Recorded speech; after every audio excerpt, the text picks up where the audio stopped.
এই যে যৌথ বাহিনী কিছুদিন আগে অপারেশন ডেভিল হান্ট চালাচ্ছিল, এখনো পর্যন্ত ওটা আছে নেই?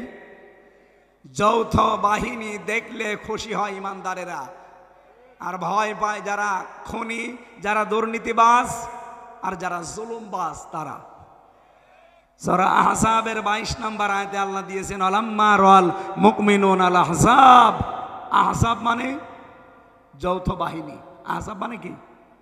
ওয়ালাম্মা রাল মুমিনুন আল আহজাব, যখন মুমিনেরা যৌথ বাহিনী দেখতে পেল, তার মানে এটা 1500 বছর আগেও ছিল। এই কথা বলেন না কেন? মুমিনেরা এরা দেখতে পেয়ে আনন্দে আত্মহারা হয়ে গেছে, কিন্তু যৌথ বাহিনী দেখে সবচাইতে বেশি সমস্যায় পড়েছে যারা খুনি, যারা অবৈধ ক্ষমতার অধিকারী। ওই জামানায় যারা ছিল, এ জামানায়ও অনেকে তাদের প্রেতাত্মা ছিল। এই জন্য অবৈধভাবে যারা ছিল তারা এখন যৌথ বাহিনীর ভয়ে আছে না? আমার মনে হয় এই অপারেশন ডেভিল হান্ট এটা আরো বেশি করা দরকার কুষ্টিয়া জেলার জন্য। বাংলাদেশের অন্য জেলা বাদ দিলাম, এই জেলায় বেশি হওয়া দরকার, কারণ এখনো অনেকের মাস্তানি থামেনি। এই কথা বলেন না কেন?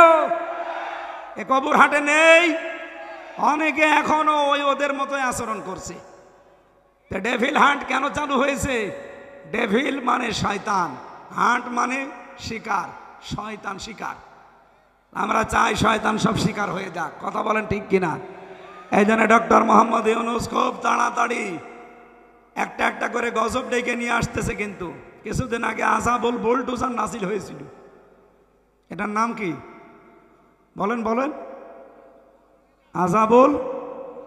আযাবুল এটা এমনি নাজিল হয়নি।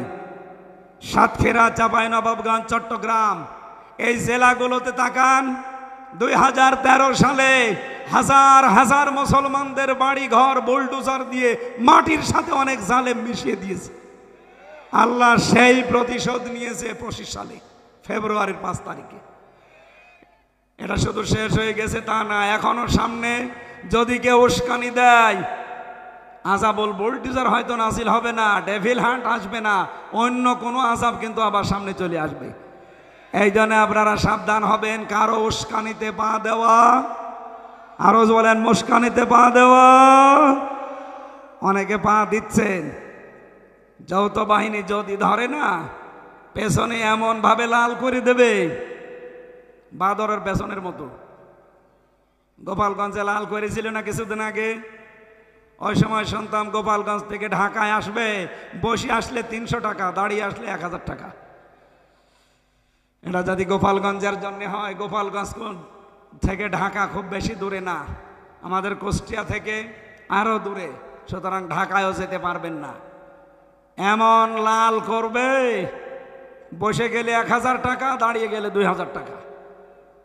এই সিস্টেম যেন এ জেলায় আর না আসে। এই জন্য আমার মনে হয় কারো উস্কানিতে পা দেওয়া যাবে না, সতর্কতার সহিত কাটানো লাগবে দিন।